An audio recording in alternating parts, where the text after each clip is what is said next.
नमस्कार. हे काही एक आधुनिक तंत्रज्ञान आलेलं आहे. फेसबुक लाईव्ह ते मी पहिल्यांदा वापरतोय. दोन गोष्टी आहेत. एक तर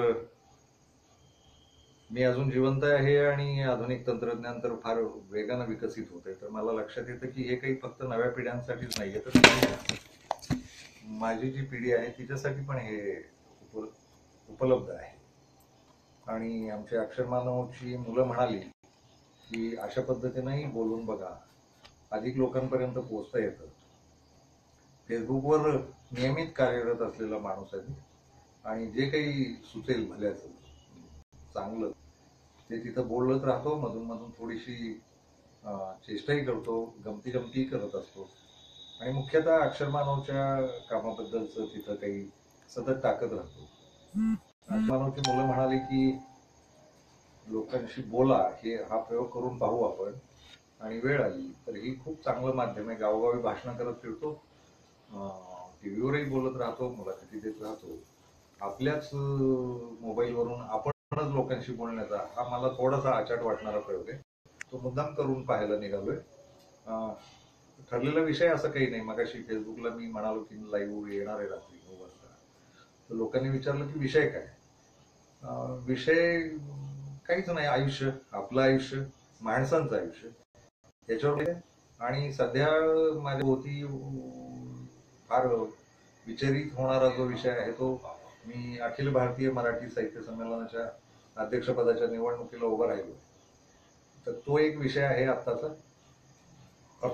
गंमत अशी झाली की एवढी वर्ष मी फेसबुकला आहे आणि पाहतोय की मी अध्यक्षपदाला उभं राहिलो.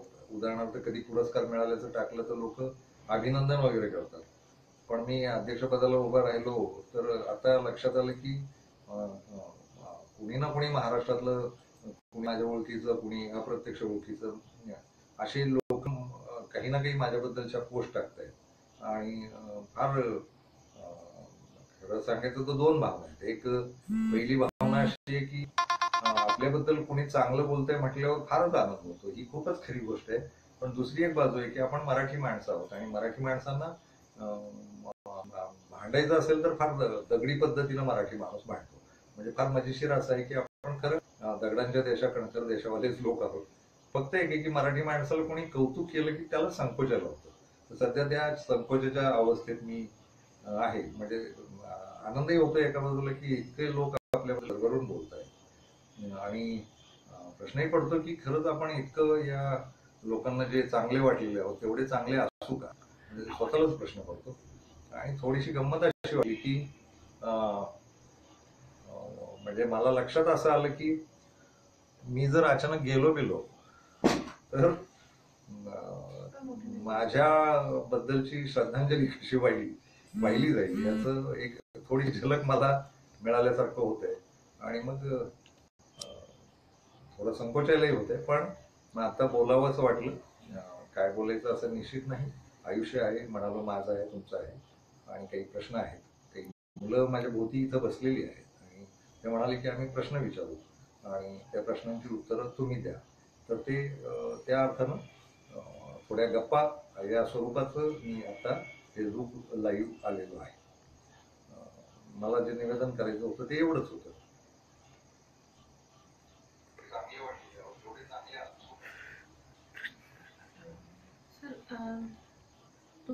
तुमचा साहित्याचा प्रवास आणि कार्यकर्ता म्हणून प्रवास, आणि तो तुम्ही अक्षरमानवपर्यंत कसं पोहोचला किंवा या भूमिकेपर्यंत कसं पोहोचला?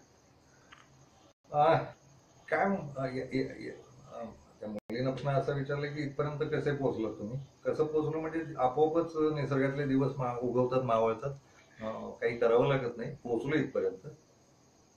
पण हे अक्षरमानवचं आहे किंवा लिहिण्याचं आहे हे कुठून आलं. तर मला कधी ज्या काळात लेखक व्हायचं नव्हतं असं एक माझं वय होतं, म्हणजे ज्या काळात लेखक असणं म्हणजे काय हे माहीत नव्हतं, त्या काळात मी लिहायला लागलो. साधारण वयाच्या 12व्या-13व्या वर्षी मी कागदावर पहिली अक्षरं उमटवली होती. आणि महत्वाचं म्हणजे ते सगळं लिखाण गद्य होतं. कवितेकडे नंतर वळलो मी. नंतर थोडं वयात आल्यानंतर मग कविता फुटली. अंगातनं, पण गद्य लिहायला लागलो. त्याची कारणं माझ्या स्वतःच्या थोड्याशा खाजगी आयुष्यात आहेत. ती अशी आहेत की मी वाचायला लागलो होतो 8व्या-9व्या वर्षी बाबुराव अर्नाळकर आणि या मंडळींच्या रहस्यकथा वाचायला लागलो आणि 2-1 वर्षात लक्षात आलं की या रहस्यकथा छान आहेत, पण त्याच आहेत.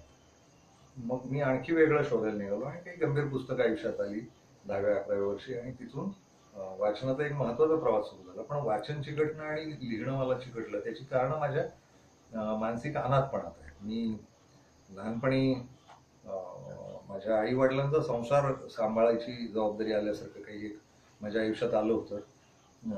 वडिलांची फिरतीची नोकरी होती आणि ती सतत बदल्या व्हायच्या आणि वेगवेगळ्या गावांमध्ये जावं लागायचं आणि तिथं कुणी मला मित्र नसायचे आणि आमच्या कुटुंबालाही फारसे मित्र नसायचे. तर आई आणि मी फार जवळ राहिलो एकमेकांच्या.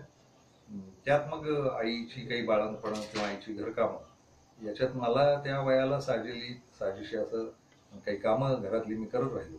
शिक्षण एका बाजूला, दुसऱ्या बाजूला घरकामं आणि आपल्याला कुणी नाही असं एक वाटणं. आईला जी अपत्य झाली ती अपत्यांमध्ये आई गुरफटलेली असायची आणि मग त्या मी एकटा पडलो होतो सगळ्यात थोरला असल्यामुळे. यातनं काही एक वाचनाची सवय लागली आणि एकटेपणाला थोडा आधार आला आणि त्याच्यानंतरच्या काळात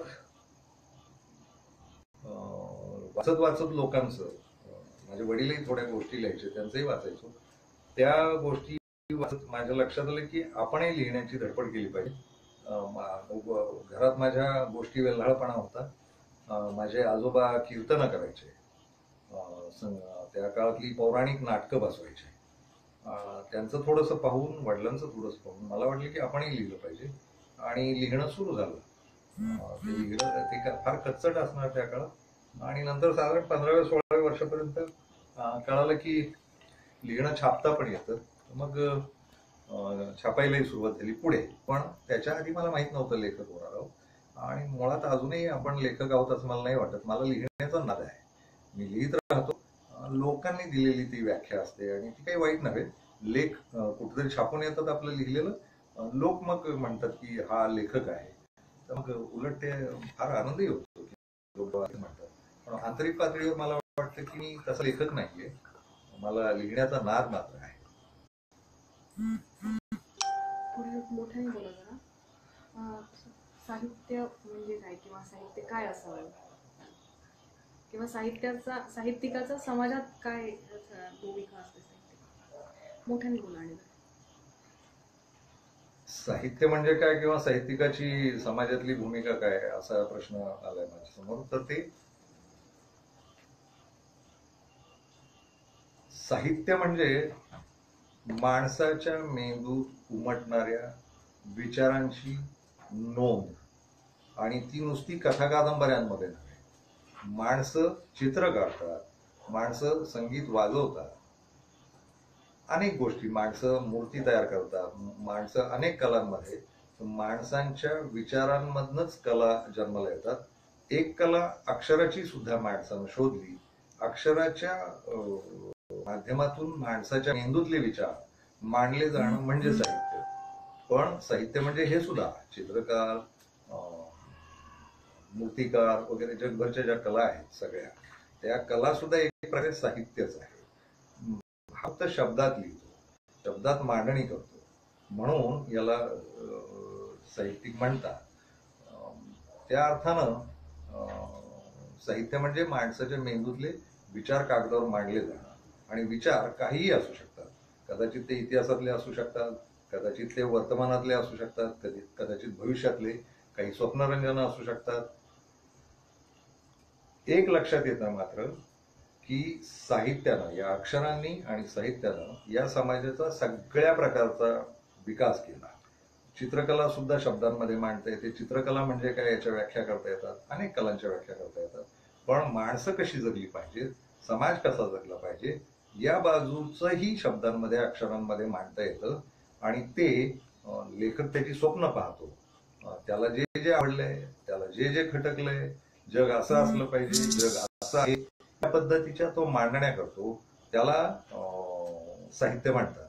साहित्याचा आणि समाजाचा संबंध हाच आहे की साहित्यानं माणसाला जगायची दिशा मिळते. वाचणारे वाचणाऱ्यांना त्याची दिशा मिळते. आपण काय जगावं आणि काय नाही हे साहित्यामधनं ध्वनित होत राहतं आणि माणूस आपापल्या विचारांनुसार ते स्वीकारत राहतो, जगण्याच्या दिशा ठरवत राहतो. गेल्या 1-1.5 हजार वर्षात लिखित साहित्याचा जो काही प्रभाव सगळ्या समाजावर आहे, त्यातनं समाजाच्या सगळ्या गोष्टींचा विकास झालेला आहे. अगदी विज्ञान सुद्धा साहित्यातनं मांडलं गेलं आणि विज्ञानाचा विकास झालेला आहे. त्यामुळं समाजाच्या भल्याचं, समाजाच्या विकासाचं, पुढच्या दिशांचं बोलणारी गोष्ट म्हणजे साहित्य. सर, तुम्हाला खूप शुभेच्छा येत आहेत आणि एक प्रश्न असा आला की अध्यक्षपद मिळाल्यानंतर तुम्ही काय करणार आहात? खूप काही करू. म्हणजे पहिली गोष्ट म्हणजे अध्यक्षपद मिळाल्यावर काय करणार असा एक प्रश्न आलाय मला. अध्यक्षपदाचा तसा मोह नाही. म्हणजे मी जसं वयाच्या 12व्या-13व्या वर्षापासून लिहायला लागलो तसंच्या तसं वयाच्या 15व्या वर्षीच मी अक्षरमानव नावाच्या संघटनेची सुरुवात केली होती. ओतूर नावाचं गाव आहे जुन्नर तालुक्यात, रम्य गाव आहे. त्या गावाला एका बाजूला वारीची परंपरा आहे आणि दुसऱ्या बाजूला लावणीची सुद्धा अशी दीर्घ परंपरा. जुन्नर तालुका हाच मुळात एक सांस्कृतिक तालुका आहे. त्या तालुक्यात माझं 12 वर्षाचं सलग आयुष्य गेलं, जुन्नरमध्ये आणि ओतूरमध्ये. त्या तालुक्यानं जे काही घडवलं, त्या ओतूर नावाच्या गावानं जे काही घडवलं, तिथं वाटत राहिलं की नुसतं लिहून चालत नाही. लिहिणं, आपण स्वप्नरंजना करतो. मी माणसाच्या भल्याची, सुखाची, करुणेची स्वप्न पाहणारा माणूस आहे.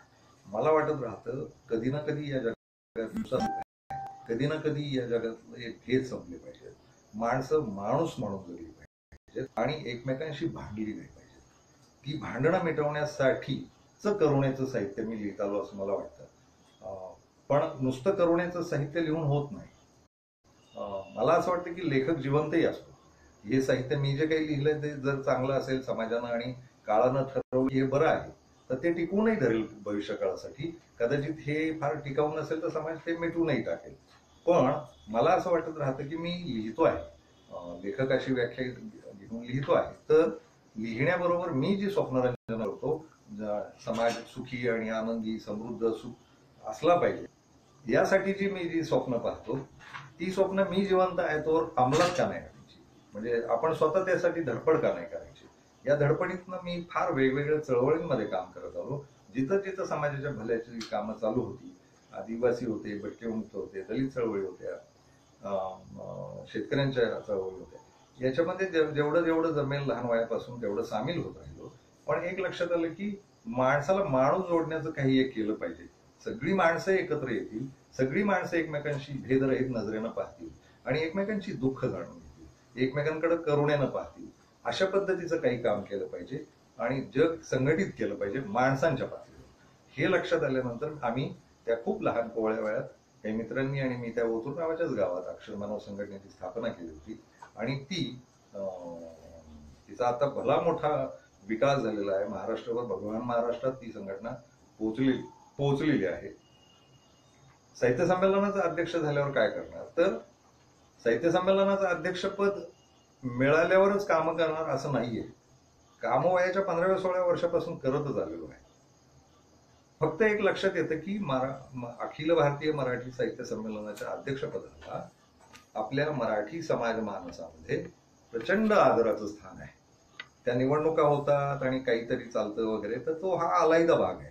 पण मराठी अवाढव्य मोठा समाज आहे. अख्ख्या जगभर पसरलेला 14-15 कोटीचा हा मराठी समाज आहे. या सगळ्या समाजाच्या मनात साहित्यिकांमधून, लिहिणाऱ्यांमधून, साहित्यसृष्टीतनं एका शीर्षस्थ स्थानी जाणारं हे पद आहे की त्याला अध्यक्ष म्हणतात अखिल भारतीय साहित्य संमेलनाचं.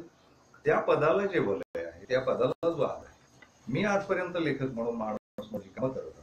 या कामांना एक विस्तृत जागा मिळेल, एक मोठं परिसर मिळेल. मला बोलता तर येईल, पण तो जो त्या पदाचा आदर आहे, त्या पदाच्या आदराचा उपयोग करून मी आजपर्यंत करत आलेली कामं आणखी लांबपर्यंत पोहोचवण्यासाठी मला फार उपयोग होईल त्या पदाचा, असं लक्षात येतं. ते पद असं साधं सुद्धा नाही. मला वाटतं की मी स्वतः मिरवणूक काढून घेण्याच्या याच्यातलं नाहीये. अक्षरमानवचे उपक्रम करताना किंवा कुठल्याही चळवळीत राहताना मला पुढे जाऊन मिळवायची कधी सवय नव्हती. त्या अर्थानं संकोची आहोतच. म्हणजे फोटो काढतानाही मला जर तुम्ही लोकांनी खूप फोटो पाहिले असतील माझे, बहुधा ते तिरके येतात म्हणजे मी लाजलेलो असतो, आपला फोटो कोणीतरी काढतंय. त्यामुळे पुढे जाण्याची सवय नाहीये.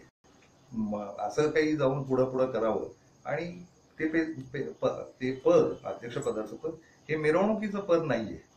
म्हणजे काहीतरी 2-4 पुस्तकं लिहिली म्हणून मला अध्यक्ष करा आणि मी आता तिथं काहीतरी बोलतो आणि मग फोटो येतील, हारतुरे येतील, शाली येतील, नारळ येतील, या पद्धतीचा मोह कधीच नव्हता. काही नको होतं त्यातलं. म्हणजे ते फक्त एक आहे की मी स्वतः साहित्यसृष्टीत गेली कित्येक वर्ष वावरतोय. अगदी मुद्रित शोधक म्हणून काम केलंय मी. टेबलामागं उभं राहून पुस्तकं विकलीत मी, संपादनं केलीत, पत्रकारिता केली आहे, पुस्तकं छापली आहेत, विकली आहेत, लोकांची पुस्तकं छापत राहिलो, अनेक नियतकालिकांचा मी संपादक राहिलो, त्याच्यात अनेक नव्या लोकांना लिहितं करत राहिलो, जुन्या लेखकांना लिहितं करत राहिलो आणि ते भेदरहित छापत राहिलो. खूप समाजात आपले विचार गट आहेत, त्या सगळ्या विचार गटांचं माझ्या अंकांमध्ये छापण्याचं मी पथ्य पाळलेलं होतं. बहुधा अंक असे निघतात आपल्याकडे की माझ्या गटापुरताच माझा अंक राहील. मी तसं वागलेलं नव्हतं. अनेक लोकांना बोलून आणायचो. तो तुमच्या विरोधी गटाचा असला तरी चालेल, पण त्याला काय म्हणायचं त्याला एक जागा दिली पाहिजे. माझ्या अंकांमध्ये त्या पद्धतीचं मजकूर मी सगळ्या गटातटांचे छापायचो आणि त्यांच्यात समन्वय कसा होईल याचा प्रयत्न करायचो. हेच काम मला अध्यक्ष म्हणून आणि व्यापक करते.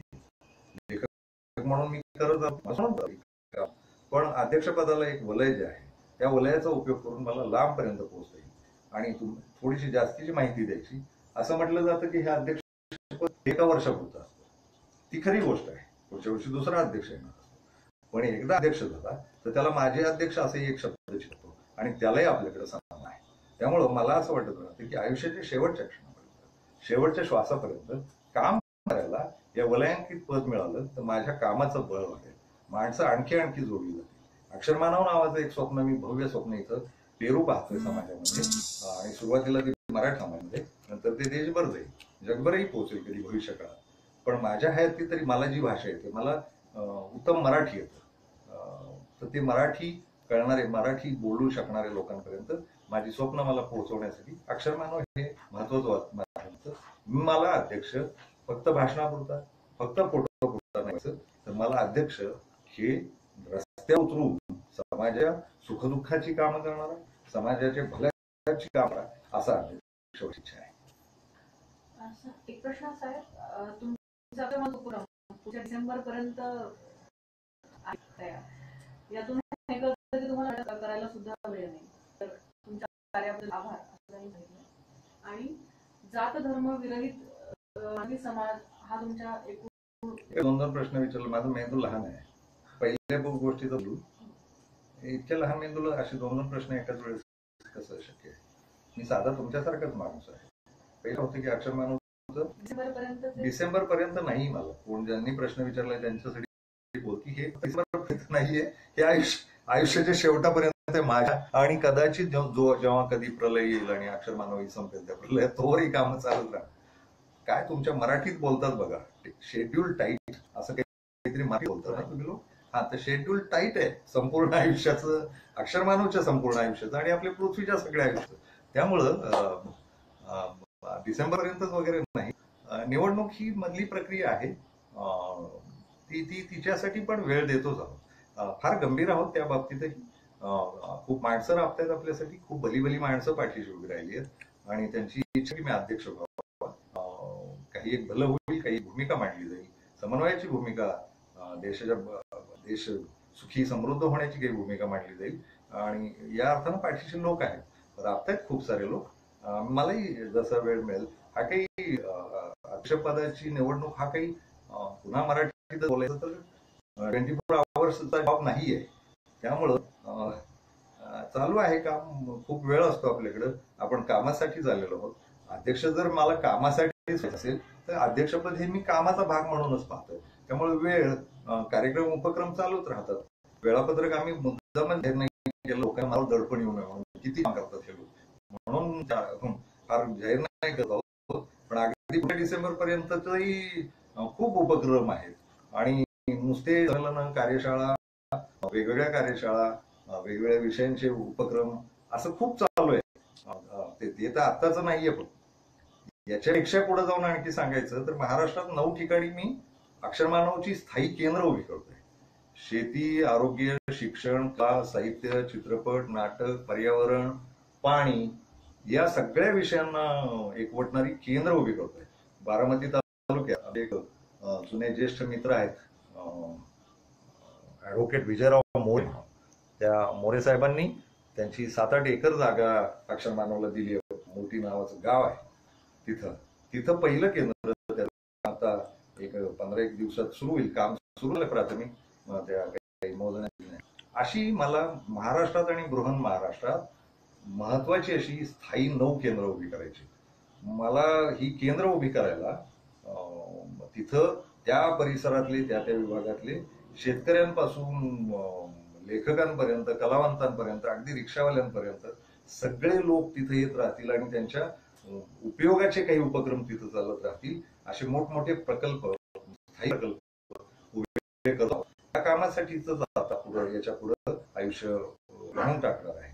तर ते हा अगदी साधा प्रश्न आहे की मला निवडणुकीसाठी वेळ मिळतो, वेळ आहे, दुसरं काही करायचं नाही आयुष्यात. सध्या परिस्थितीमध्ये काय करावं साहित्य, असा एक प्रश्न. प्रत्येक माणसाचं जगण्याचं स्वातंत्र्य आहे. तुम्ही सांगू शकत नाही दुसऱ्यानं काय करावं. तसंच साहित्यिक हा सुद्धा माणूस असतो. त्यामुळे साहित्यिकांना काय सद्य परिस्थिती, तर सद्य परिस्थिती म्हणजे काय नेमकं आणि तुम्ही कुठल्या व्याख्येनं ते पाहता सद्य परिस्थिती हे मला कळालेलं नाही. पण साहित्यिक आपलं लिहित असतात, त्यांना ते जे काही बोलायचं असतं ते कागदावर बोलत असतात. काल मला कुठल्या तरी पत्रकारांना प्रश्न विचारला की लेखक भूमिकाच घेत नाही, तर माझ्या काल लक्षात आलं त्यांना बोलता की असं झालेलं नाही कधी. लेखक भूमिका घेण्याच्या जागा आहेत प्रत्येकाच्या. खूप लोक तोंडानं बोलतात, वक्ते व्यासपीठावर जाऊन बोलतात. लेखक कागदावर बोलतो ना, भूमिका तिथं मांडतो ना तो. तुम्ही सारखं एकाच माणसाकडनं 3 माध्यमातून भूमिका येतील असं गृहीत नका धरू ना. लेखक भूमिकाच घेत नाहीत असं एक सातत्यानं आक्षेप घेतला जातो. लेखक असं नाही होत. तुम्ही पुस्तकं वाचा, लेखकांनी भूमिका घेतलेल्या असतात. समाजाबद्दल, त्यांच्या व्यथांबद्दल, जगण्याबद्दल, दुःखांबद्दल लेखक आपापल्या पुस्तकांमध्ये बोलतच असतात, तिथं भूमिका घेतच असतात. काही लेखक बोलून भूमिका घेतात, काही लेखक कागदावर भूमिका घेतात. भूमिका नाकारत नाहीये कोणी, म्हणजे त्या अर्थाचं लेखकांना सारखंच बोलत फिरलं पाहिजे असंही नाही वाटत मला. ज्यांना बोलता येतं ते बोलत फिरतात. काही लोक, आता उदाहरणार्थ आपली मराठी कविता घ्या, मराठी कवितेत सगळ्या बंडाच्या, क्रांतीच्या घोषणा झालेल्या. भूमिका नाही का ती? साहित्यिक म्हणजे नुसते गद्य लेखक नसतात हो, कवी पण आपले आहेत ना. आणि पहिल्यापासून 1000-1500 वर्षाचा हे आहे, खेळ आहे आपल्या मराठीच्या कवितेचा. बोललेत ना आपले कवी, किती महत्वाचं बोललेत आणि भूमिकांचंच बोललेत. आणि लक्षात घ्या, आपण जपतो आहोत. विसोबा खेच, नामदेव, चक्रधर, ज्ञानबा, तुकाराम, अगदी काल परवापर्यंत अगदी आपली बहिणाबाई सुद्धा भूमिकाच मांडतात ना हो. म्हणजे भूमिकाच घेत नाहीत लेखक, हा आरोप बरोबर नाहीये. भूमिका आलेली आहे. कविता वाचा सगळी 1000 वर्षातली, इतक्या दमदार भूमिका मांडल्यात ना. आणि दिशा दिल्या ना यांनी, या लोकांनी भूमिका मांडल्या म्हणून तर आजपर्यंत आपला बौद्धिक वैचारिक विकास झाला ना. जात धर्म विरहित मानवी समाज हा तुमच्या एकूण विचारधारेचा केंद्रबिंदू आहे. तर अध्यक्ष झाल्यानंतर याविषयी रचनात्मक काय कार्य तुमच्या आम्हाला रचनात्मक कार्य असं काय जात धर्म विरहित समाजाचं तेच चालू आहे. आणि प्रत्यक्षात मी जगतो. अतिशय स्पष्ट सांगायचं, मी कुठल्याही जातीचं नाही, मी कुठल्याही धर्माचा नाही, मी कुठल्याही परिसराचा नाही, मी इथला सुपुत्र तिथला सुपुत्र नाही. मला वाटतं सगळी माणसं, सगळी 750 कोटी माणसं ही पृथ्वीची सुपुत्र आहेत. कुणी यातलं अनवरस नसतं आणि कुणी यातलं वाईट नसतं.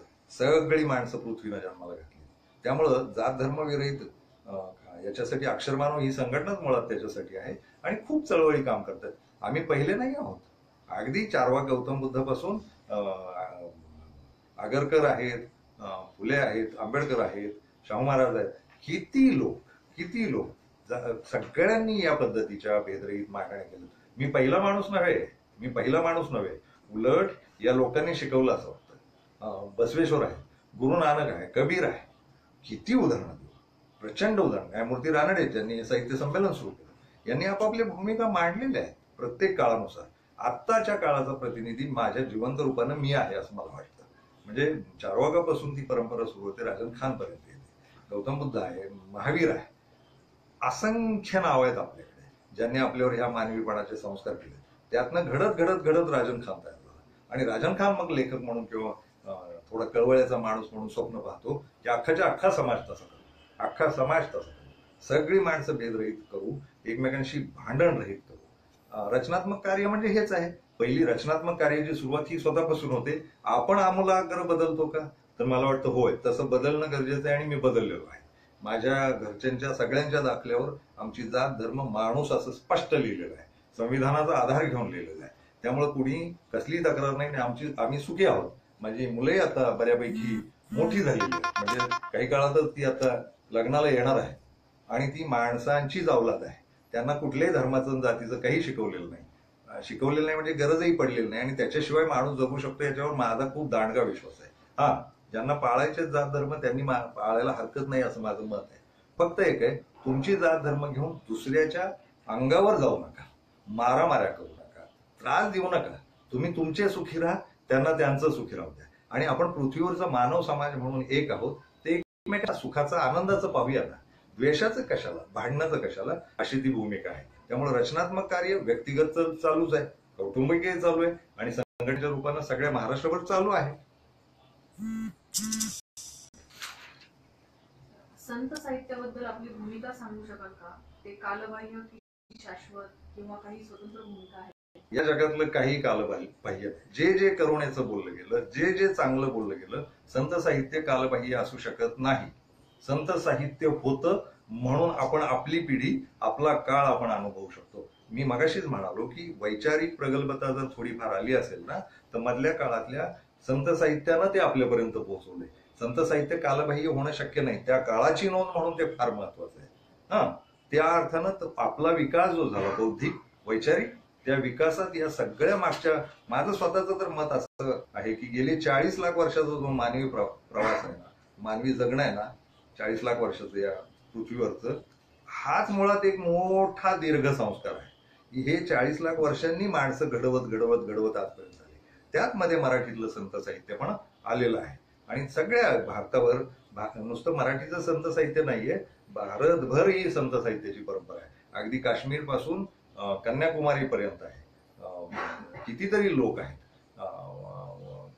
त्यांनी मग पंथीय मांडणी केली असेल, कशी मांडणी केली असेल, शैवपंथ होता, वैष्णव होता वगैरे वगैरे, पण ते त्यांच्या त्या काळात जे जे त्यांना योग्य वाटलं ते मांडत आलेत. आणि मला आता असं वाटतं की माझ्या काळापर्यंत आता माणूस होण्याचा काळ सुरू झाला.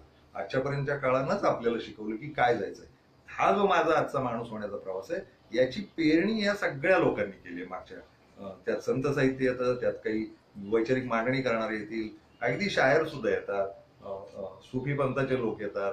या सगळ्यांनी आपल्याला घडवत घडवत घडवत इथं आणलेलं आहे. आणि आपण आज असे घडलो, त्यात या सगळ्या आपल्या मायबापांचेच आपल्यावर संस्कार आहेत असं मला वाटतं. सध्याची राजकीय परिस्थिती ही साहित्यिक, कलाकार, पत्रकार आणि एकूणच सामान्य माणसाच्या अभिव्यक्ती स्वातंत्र्यावर नियंत्रण करू पाहत आहे का? याबाबत आपली काय भूमिका आहे? सध्या राजकीय परिस्थिती सध्याची अभिव्यक्ती स्वातंत्र्यावर परिणाम करू पाहते का असा प्रश्न आलाय. कधीच्या राजकीय परिस्थितीत अभिव्यक्ती स्वातंत्र्य फार खुलं होतं याचा इतिहास आपण पाहिला पाहिजे. राजकारणी त्यांच्या नादात मग्न राहणारी जमात आहे. कुठल्याही काळात अभिव्यक्ती स्वातंत्र्य ही नेहमी त्या समाजाला, त्या वेळच्या राज्यकर्त्यांना त्यांच्या अनुषंगानंच हवी होती. आत्ताच्या राजकारण्यांना नावं ठेवण्यात मला अर्थ नाही वाटत. राजकारणी ज्या धोरणांच्या असतील त्या धोरणांच्या विरोधात जे बोललं जाईल ते त्यांच्या अभिव्यक्तीच्या विरोधात जातं असं त्यांना वाटत आलेलं आहे. राजकारणी हा शब्द त्या अर्थानं वगळू नका. ते फारच कोंडी करतात वगैरे असं मला अजिबात वाटत नाही. आणि समजा कोंडी करतात तर गमत अशी की लेखक कलावंत मंडळी आपापल्या पद्धतीनं मांडत राहतात. काही लोक अतिशय बंडखोरपणे काही मांडत राहतात, काही लोक चातुर्य वापरतात. राजकारण, माझी स्वतःची एक व्याख्या आहे राजकारणाची, आपण आपण सगळेच्या सगळे राजकीय असतो. आपलं जगणं मूलतः राजकीय आहे. आपल्या घरातली नाती राजकीय असतात. राजकीय म्हणजे सत्तेची खुर्ची वगैरे असं धरू नका, निवडणुका असं नका धरू. आपले जे हितसंबंध असतात, नातेसंबंध असतात, हे मुळातच राजकीय असतात. हे सगळंच राजकारण आपण खेळतच असतो. साधी गोष्ट सांगू, दुसऱ्या माणसाशी मी काय बोलायचं आहे ह्याचं धोरण जेव्हा आपण ठरवतो त्याला म्हणतात राजकारण. मेंदूत आपण जेव्हा विचार करतो की पुढच्या माणसाला, उदाहरणार्थ बायकोला जेव्हा म्हणणार असू थोडं माई जेवायला वाढता का, तर हे राजकीय विधान आहे. तर राजकारण हे चालतच राहणार. त्यात मग सत्तेचं राजकारण नावाचा एक स्वतंत्र प्रकार आहे, निवडणुकीचं राजकारण आहे, किंवा हुकुमशाहीचं राजकारण असेल, कसंही अनेक राजकीय सत्तांचे प्रकार आहेत. यातलं काही असेल, त्या वेळेच्या सदिशांना नेहमीच त्यांच्या विरोधात बोललेलं खटकत आलेलं आहे. त्यामुळं राजकारणी आणि अभिव्यक्त होणारे लोक यांच्यामधला संघर्ष हा आदिम आहे. ही नवीन गोष्ट नाही आहे. मला आठवतं दाराशुकोच्या आणि औरंगजेबाच्या थोडस आधी, राज्यकर्ता होण्याच्या आधी, सरमत नावाचा माणूस होता, दिल्लीत फिरायचा, पूर्ण नग्न फिरायचा. मला फार आवडणारं पात्र आहे इतिहासात. त्याच्यावर मी थोडंसं लिहिलंय पण याच्या मागे, आणि पुढेही भव्य काही लिहिण्याचं आहे. हे सरमत नावाचं प्रकरण आहे. ते फिरत होतं ना अभिव्यक्ती करत. त्या अशी किती उदाहरणं, आणि प्रत्येकाची तऱ्हा आहे, अभिव्यक्त होण्याची तऱ्हा आहे. प्रत्येक जण बंडखोरच होईल असं नाही. आपापल्या पद्धतीनं लेखक, कलावंत चतुराईनं सुद्धा त्या काळाच्या अभिव्यक्ती करतच असतात. हे चालत राहणार. अहो एवढं कशाला, राजकारण्यांनाच अभिव्यक्ती चालत नाही असं नाही हो. तुम्ही लिहिलेली एखादी कादंबरी दुसऱ्याला खटकवू शकते ना, तुमच्यातही ते चालतंच की. कुटुंबात साधं तुम्ही बोललात तरी अभिव्यक्ती खटकते हो. ते एकमेकांच्या अभिव्यक्ती तर माणसं जुळवूनही घेत राहतात, चतुराईनं ठरवत सुद्धा राहतात. म्हणजे मुलं आणि बाप असं नातं असेल, वयात येणारी मुलं, तो बाप ज्या पद्धतीनं त्यांच्याशी अभिव्यक्त होतो आणि ती मुलं याच्यात काही आडपडदा, दडवादडी असं चालतं की. ते सगळं तरी आपण बरोबर जुळवत राहतो आणि एकमेकांशी समायोजन करायचा प्रयत्न करत राहतो, पुढं स्वतःला विकसित करत राहतो. हे अभिव्यक्तीचं सतत चालत राहणार. ज्याचं ज्या प्रकारचं चातुर्य आहे त्या प्रकारचं माणूस मांडत राहणारच. तो बोलताना मांडेल, तो लिहिताना मांडेल, त्याच्या चित्रांमधनं मांडेल, त्याच्या संगीतातनं मांडेल, त्याच्या मूर्तीतनं मांडेल, कुठल्या ना कुठल्या कलेच्या माध्यमातून तो मांडेल. चतुराईचा खेळ हा जसे राजकारणी खेळतात तसे साहित्यिक कलावंतही खेळतात. साहित्यिक राजकारणाबद्दल बोला.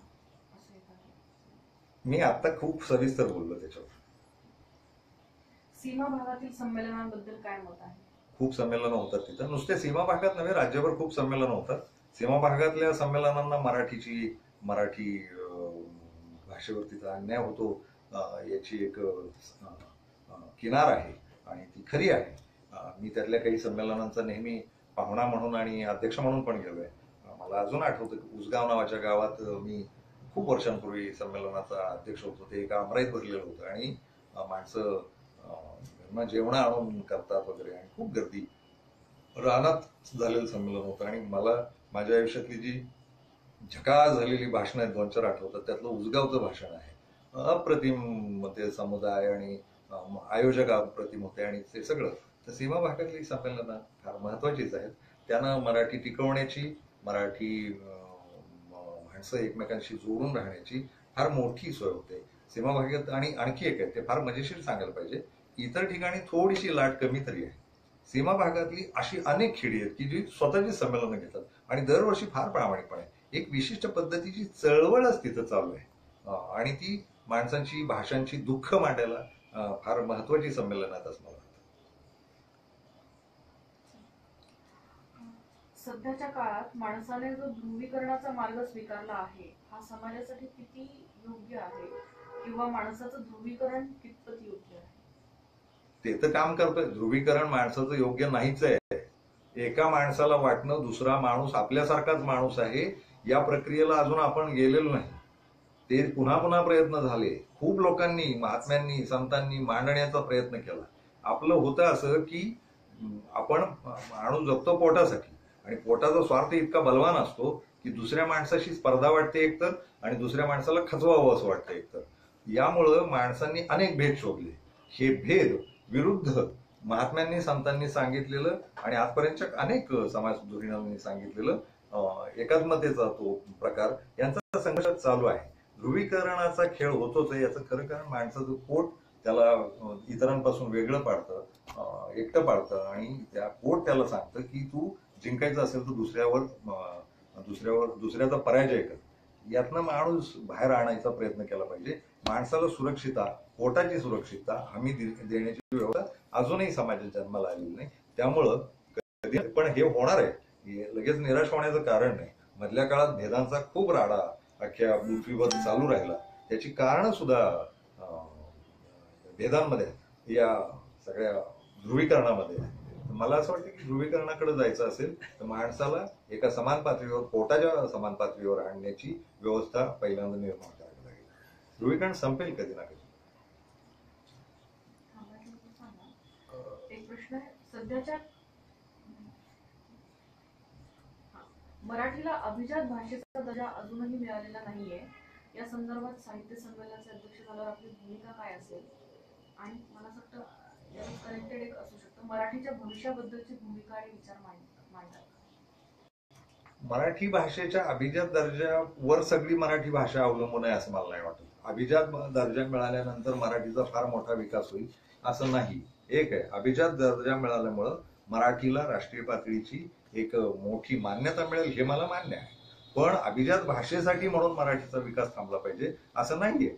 केंद्र सरकारची मान्यता मिळाल्यावर सगळा मराठीचा दुसऱ्या दिवशी दारं उघडी होतील असं नाहीये. अभिजात भाषेचा दर्जा मिळवणं ही आपली भाषा किती प्राचीन आहे आणि किती काम तिच्यात झाले याचं निदर्शक आहे. त्यामुळे त्याच्याकडे तेवढ्याच नजरेनं पाहिलं पाहिजे. पण अभिजात भाषा होत नाही म्हणून मराठीच्या विकासाची कामं थांबवली पाहिजेत किंवा मराठीच्या कामांच्या विकासाकडे दुर्लक्ष केलं पाहिजे असं मला वाटत नाही. आणि मराठी भाषेचं भवितव्य म्हणाल तर माझं स्वतःचं मत असं आहे की जी भाषा पोटाला देत नाही ती भाषा मरते, कधी ना कधी ती मरणार असते. तर मग मराठी टिकवायची असेल तर पहिली गोष्ट करावी लागेल की मराठीमध्ये इतकं बळ वाढलं पाहिजे की मराठी माणसाचं पोट ती भाषा भरू शकेल. आणि आत्ता भरलं जात आहे, अजून लगेचच मराठी भाषा मरणार नाही, काळजीचं काही कारण नाही. खूप लोक मराठी या भाषेच्या जीवावर जगतायत, खूप लोक जगतायत, करोडो लोक जगतायत. आपलं राज्य सरकार त्या भाषेवर चालतंय, आपली व्यवस्था त्या भाषेवर चालते. आपण लगेचच मराठी भाषा मरणार आहे याचं गळे काढायला आता सुरुवात करण्यात काही अर्थ नाही. पण पुढच्या काळातला धोका पण आहे. कधी ना कधी ही भाषा पोटाच्या बाजूने लांब जाईल, व्यवहार या भाषेत होणार नाही असं धोक्याची चिन्ह आता जाणवत आहे.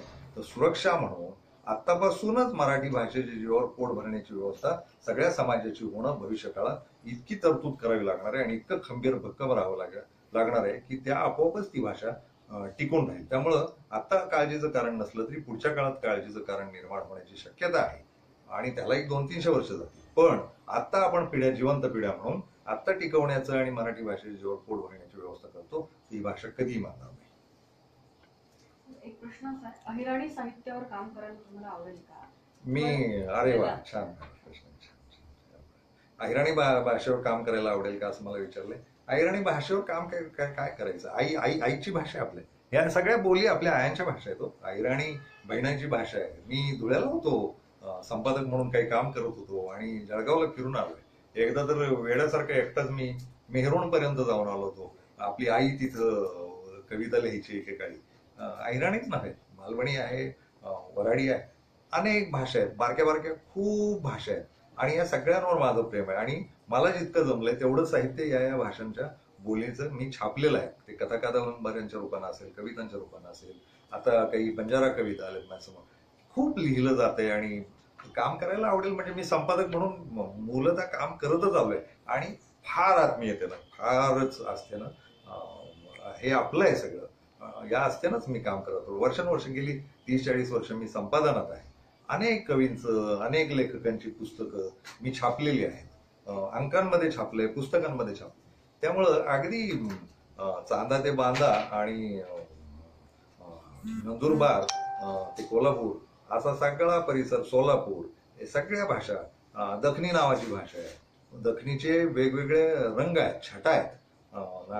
नागपूरकडची दखनी वेगळी, सोलापूरकडची वेगळी, मुंबईची वेगळी, नंदुरबारची वेगळी, पुण्याची वेगळी. या दखनी भाषेचंही काम केलेलं आहे. मी लोकांचं छापत आलोय आणि त्यातनं खूप आनंद घेतोय. उलट मला तर माझा स्वतःचा, थोडं माफ करा, गर्वाचं वाटेल कदाचित, मराठीच्या सगळ्या भाषांच्या बोली आणि त्याची जी व्याकरण शुद्ध लेखनं लागतात याचा माझ्या माहितीनुसार मी एकमेव आताचा संपादक लेखक आहे की ज्याला हे बारकावे करतात. मी यांची शुद्ध लेखनं दुरुस्त करत राहतो, तो आनंद घेत राहतो.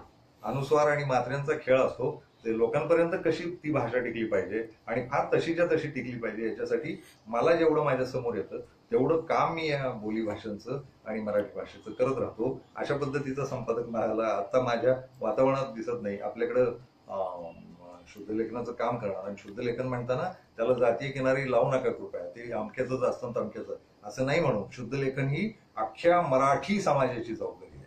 आणि उदाहरणार्थ मला पटलं असं म्हणायचं असेल तर त्यातल्या ल वर अनुस्वार लागतो.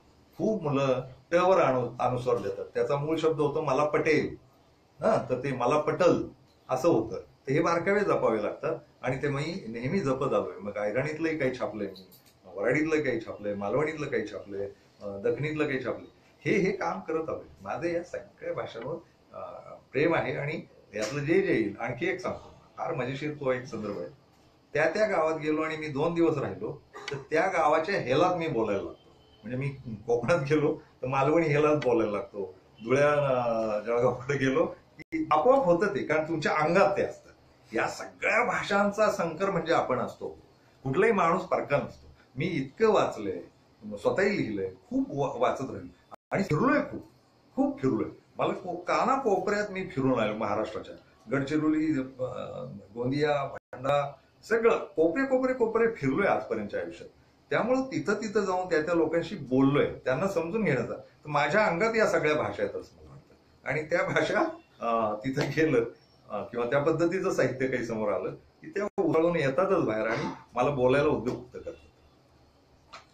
सर, एक प्रश्न आहे, आपल्या साहित्यातील पात्र जिवंत आणि अस्सल वाटतात, ती आपल्याला कुठे आणि कशी भेटली? नाही, काही प्रश्न लेखकाला विचारू नयेत.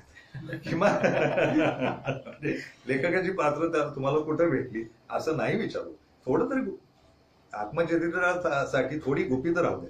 उदाहरणार्थ राजन खान म्हणजे नेमके तुम्ही कोण असंही मला विचारलं जातं, त्याचंही उत्तर हेच आहे. आणि माझी पात्र जिवंत आहेत का खोटी आहेत याचंही उत्तर थोडं कधी लिहिलंच चुकून मागून. तुम्ही जर संधी दिली महान होण्याची आणि महान झाल्यानंतर मग जर आत्मचरित्र लिहिण्यापुरतं आयुष्य उरलं आणि लिहिलंच मी काही प्रश्न थोडेसे गुपित राहू द्या, गंमत थोडी राहू द्या शिल्लक. त्यालाच कनेक्टेड प्रश्न आहे, उत्तर द्यायचं नाही. बघा, आपल्या लेखनातील विविधतेचे कारण काय? लेखनात विविधता असते वगैरे नाही वाटत, माझ्या जगण्यातनं लिखाण येतं. मग मी आता जे सांगत होतो की सगळीकडे फिरतो, हिंडतो, वेगळी माणसं पाहतो. मी स्वतः जगलोय तसं. मी शेती केली आहे, मी मजुरी केली आहे, 1 रुपया तासानं मी ओझी उचलली आहेत, मी 5 स्टार हॉटेलमध्ये काम केलंय, मी पत्रकार राहिलोय, संपादक राहिलोय, लेखक राहिलोय, रंगारी म्हणून काम केलंय. रंगारी म्हणून तर मी फार आनंदानं गावोगाव फिरलोय आणि रंगांमध्ये एवढा बुडालेलो होतो त्या काळात. पोटासाठीच करत होतो तरी रंगांचा नाद होता, धमाल. आणि मग ते इतके स्तर झाले आयुष्यात की खूप माणसं ती सगळी आपल्या जगण्यात येतात ना हो. तुम्ही जे पाहाल, जगाल ते सगळं येत राहतं. त्यामुळे त्या पात्रांची भाषा येणं, त्या पात्रांचं जगणं येणं हे आपोआप होतं. हे परक आहे असं मला नाही वाटत. खूप लोक विचारतात की तुम्ही मुसलमानांबद्दल इतक्या बारकाईनं कसं लिहिता, ब्राह्मणांबद्दल इतक्या बारकाईनं कसं लिहिता, कोल्हाट्यांबद्दल इतक्या बारकाईनं कसं लिहिता, चांडाळांबद्दल इतक्या बारकाईनं कसं लिहिता, महिलांबद्दल. अहो, आपल्या जगण्याचा भाग आहे ना हे. आपण पृथ्वीवर जन्माला आलोय, चंद्रावरनं पडलेलो नाही आहोत. हे आपलंच आहे ना सगळं. सगळी सृष्टी आपल्यात घेतल्यावर सगळं जमतं. त्यात विविधता आहे का नाही तुमचा प्रश्न आहे. मला माझं साहित्य विविध नाही वाटलं. मी माणसं लिहिली आणि त्यांच्या रंगात लिहिली. मला असं वाटतं की ते येतं, आपोआप येतं. तुम्ही ते सगळं जगणं हे आपलंच जगणं आहे असं समजून लिहिलं की आपोआप सगळी ती जी काही तथाकथित विविधता आहे ती येते. वाचन संस्कृती जोपासण्यासाठी काय करायला हवं? मुळात वाचन संस्कृती या शब्दावर माझा विश्वास नाही. पहिली गोष्ट म्हणजे ती आहे. गंमत अशी की हा शब्द फार गुळगुळीत झालाय. वाचन संस्कृतीत असं गृहीत धरलं जातं की समाजातली सगळीच्या सगळी, समजा आपला समाज 12 कोटीचा आहे, वाचन संस्कृती या शब्दाच्या मागे असं असतं वाचतच नाही कोणी. असं नाही हो, वाचत असतात लोक. पहिली गोष्ट अशी की 12च्या 12 कोटी लोक वाचत बसणं शक्य नाही. आणि 12च्या 12 कोटी लोक जर वाचत बसले तर समाजाचा विकास थांबला असं समजा. याचं खरं कारण आपापल्या पद्धतीनं माणसं मेंदून काही ना काही वाचत असतात. हा निसर्ग वाचत असतात, हा परिसर वाचत असतात. एक लक्षात घ्या, राबणारा, रानात राबणारा, शेतीत राबणारा, मातीत मारणारा शेतकरी कागद घेऊन लिहित बसला, टिकवणार कोण? मजूर जर लिहित बसला, मजुरीची कामं करणार कोण? साहित्यिकांनी लिहिणं इथपर्यंत ठीक आहे. सगळ्याच्या सगळा समाज लिहित बसला तर गोष्ट वाईट होईल. वाचन संस्कृती असतेच. माझं स्वतःचं एक निरीक्षण आहे या सगळ्या प्रकाशकीय आयुष्यातलं, संपादकीय आयुष्यातलं, की साधारण समाजातला 0.1 एवढा समाजच वाचत असतो. आणि हे जगभरच आहे बरं का. आपल्याकडंच वाचन संस्कृती तिकडं फार चाललंय काही, आज अजिबात नाही. आणि हा जो 0.1 आहे ना, त्याचंही विश्व अवाढव्य आहे. दुसरी एक गोष्ट आहे, एकेकाळी माध्यमं कमी होती. एकेकाळी कधीतरी आपली पूर्वज मंडळी कीर्तनांमधनं, नंतर हळूहळू नाटकांमधनं असं बोलत आली. म्हणजे त्यात ऐकत आली, विचार पोहोचत आले. नंतर कागदाचा शोध लागला, अक्षरांचा शोध लागला, माणसं वाचायला लागली. तुकाराम महाराजांच्या काळात किती वाचक होते? साधा प्रश्न आहे. त्या उलट एक आहे की मला लक्षात येतं, तुकाराम महाराज ते राजन खान या प्रवासात वाचकांची संख्या तुफान वाढलेली आहे. आणि आणखी एक आहे, मला हे जे तुमची फेसबुक आणि काय काय काय व्हॉट्सअप आणि अशी जी माध्यम आली, नेट आणि काय काय चालू आहे, यानं तर आणखीन झपाटा आला. जगातली जे संबंधित या माध्यमाचे लोक आहेत, ती सगळे लोक अक्षरांशी सुद्धा संबंधित झाले. एकेकाळी अक्षर ही काही ज्यांना लिखापडी येते याच लोकांची हातात होती. आता तसं झालेलं नाही. आता चुकीचं का होईना, माकीचं का होईना, माणसं काही ना काही तिथं म्हणत असतात. अहो, माझ्याच त्या फेसबुकवर शेकड्यांनी, हजारोंनी माणसं आहेत, काही ना काही सारखं अभिव्यक्त होत असतात. माणसं अक्षरांशी संबंधित झाली ना, वाचन संस्कृती मरत नाही हो. फार काळजी नका करू, फार काळजी. आणि तुम्हाला जर वाटतंय तर आपण प्रत्यक्ष कामं केली पाहिजे. पहिली गोष्ट म्हणजे ज्यांना वाचन संस्कृतीचा कळवळ आहे ना, त्यांनी एकदा किती वर्षाला पुस्तकं विकत घेतली याचा हिशोब घेतला पाहिजे. वर्षाला ते साधारणपणे महिन्याला 1,000 रुपयाची पुस्तकं घेणं गरजेचं आहे. समजा 1,00,000 रुपये पगार आहे, ते 1,000 रुपयाची पुस्तकं घ्यावी त्यानं. वर्षाला 12,000ची पुस्तकं त्यांनी घेतली पाहिजेत. एवढी कधी वाचणार? नका वाचू. तुम्ही दुसऱ्यांना वाटू शकता. धर्म आणि देव म्हणून तुम्ही जर दान देत असाल ना, तर वाचन संस्कृती वाढवायची असेल तर मला हा एक उपाय सुचतो की वर्षाला पुस्तकं विकत घ्या आणि दानात द्या. आणि ती कथा कादंबऱ्या द्या. सारखं सारखं ते अभ्यास आणि ज्ञान आणि असं काही करू नका. कथा कादंबऱ्यांमध्ये पण द्या, यातही विज्ञानाची तर द्याच द्या, पण कथा कादंबऱ्या द्या, विकत घेऊन द्या. दानाची ही एक पद्धत सुरू केली पाहिजे. त्यांना वाचन संस्कृती वाढेल ना. ती आहे आपल्याकडे, तिला घाबरू नका. बदलती शिक्षण व्यवस्था आणि मला वाटतं मी थांबावं आता, कारण एक तासभर होत आलाय. मी गुलालीय संधी म्हणून किती छळायचं समाजाला, हाही मला मुद्दा वाटतो. ऐकतात की नाही लोक मला माहित नाही. मी पहिल्यांदा अनुभव घेतो लाईव्हचा. किती लोक असतील आणि वाटतंय म्हणजे खूप लोक पाहत असावेत कदाचित. पण मला सांगण्यात येत आहे की प्रश्नही खूप येत आहेत. असं करूया, थोडा मधून मधून निवांत वेळ मिळाला की आपण बसू. हा मी पहिल्यांदा प्रयोग करायला गेलो आणि तुमच्या ऐकणाऱ्यांच्या बघणाऱ्यांच्या लक्षात आलं असेल, सुरुवातीला मी थोडासा अडखळत होतो हे माध्यम काय म्हणून. मी अगदी टीव्हीच्या कॅमेऱ्यासमोर बसल्यासारखं बसलेलो होतो. पण आता लक्षात आले, अरे आपलाच मोबाईल आहे तर आपणच का नाही बोलायचं मोकळेपणानं. तर पुढच्या वेळेस मी निश्चित खूप मोकळेपणानं बोलीन. आणि आता थोडा माझंही प्रशिक्षण व्हायला, आत्मविश्वास व्हायला थोडा वेळ लागला मला, पण आता झालंय. पुन्हा मधून माध्यम मला फार छान वाटतं. मला फक्त तुमचं ऐकू येत नाही एवढंच आहे. अशी काही ते कोण फेसबुकचे निर्माते आहेत, आदरणीय परमपूज्य झुकेरबर्ग, त्यांना मी विनंती करेन की लोकांचेही प्रश्न थेट ऐकू येणार, फक्त कालवा न होणार काहीतरी एक माध्यम त्यांनी शोधायला पाहिजे. आपण खूप संवादी होऊ शकतो. या माध्यमाचं मला कौतुक करायचंय आणि मी थांबतो. ज्यांनी मला ऐकलं आहे त्यांचे मी आभार व्यक्त करतो. धन्यवाद.